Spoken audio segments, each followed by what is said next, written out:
மதுரைக்கு அருகிலுள்ள ஒரு சிறிய கிராமத்தில் அர்ஜுன் என்ற இளைஞன் வாழ்ந்து வந்தான். அவன் மிகவும் உழைப்பாளி. ஆனால் அவன் குடும்பம் மிகவும் ஏழ்மையாக இருந்தது. அர்ஜுனின் தந்தை ஒரு கூலித் தொழிலாளி. தினமும் வேலை கிடைத்தால்தான் அவர் வீட்டில் உணவு இருக்கும். ஒரு நாள் அர்ஜுன் தனது அம்மாவிடம் கேட்டான். அம்மா, நம்ம குடும்பத்திற்கு நல்ல வாழ்க்கை எப்ப வரும்? அதற்கு அம்மா சிரித்தபடி சொன்னார், மகனே, உழைத்தால் நிச்சயம் நல்ல வாழ்க்கை வரும். அந்த வார்த்தை அர்ஜுனின் மனதில் ஆழமாக பதிந்துவிட்டது. அர்ஜுனுக்கு சிறு வயதிலிருந்தே சமையல் செய்வது மிகவும் பிடிக்கும். அவன் அம்மா சமையல் செய்து கொண்டிருக்கும் போதெல்லாம் அருகில் நின்று உதவி செய்வான். ஒரு நாள் அர்ஜுன் ஒரு முடிவெடுத்தான். நான் ஒரு சிறிய உணவுக் கடை ஆரம்பித்தால் என்ன? மறுநாள் அர்ஜுன் ஒரு சிறிய தள்ளுவண்டி வைத்து இட்லி, தோசை விற்க ஆரம்பித்தான். முதல் நாளில் அவன் மிகவும் பதட்டமாக இருந்தான். அவன் சூடான இட்லி, சாம்பார், சட்னி எல்லாம் தயார் செய்து வைத்திருந்தான். சிறிது நேரம் சென்றது. அந்த வழியாக வந்த ஒரு வயதான தாத்தா, மகனே, இட்லி கிடைக்குமா என்று கேட்டார்.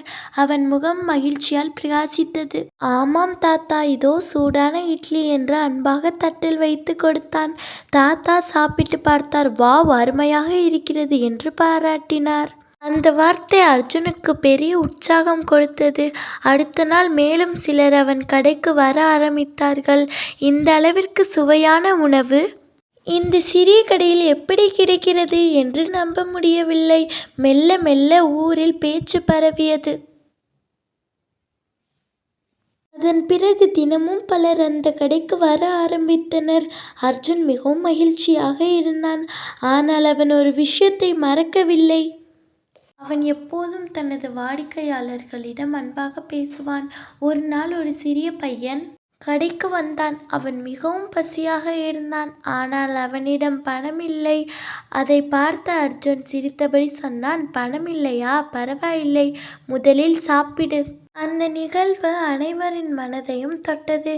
காலம் செல்ல செல்ல அர்ஜுனின் சிறிய உணவு கடை பெரிய உணவகமாக மாறியது.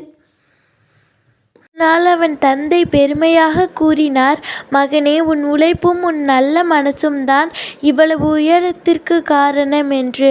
அதற்கு அர்ஜுன் சிரித்து கொண்டே சொன்னான், அப்பா, நான் ஆரம்பித்தது ஒரு சிறிய கடை.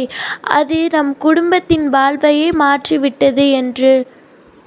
கதையின் நெறி, சிறிய தொடக்கம் கூட பெரிய வெற்றிக்கு வழிவகுக்கும். உழைப்பும் நல்ல மனசும் இருந்தால் வாழ்க்கையில் வெற்றி அடையலாம்.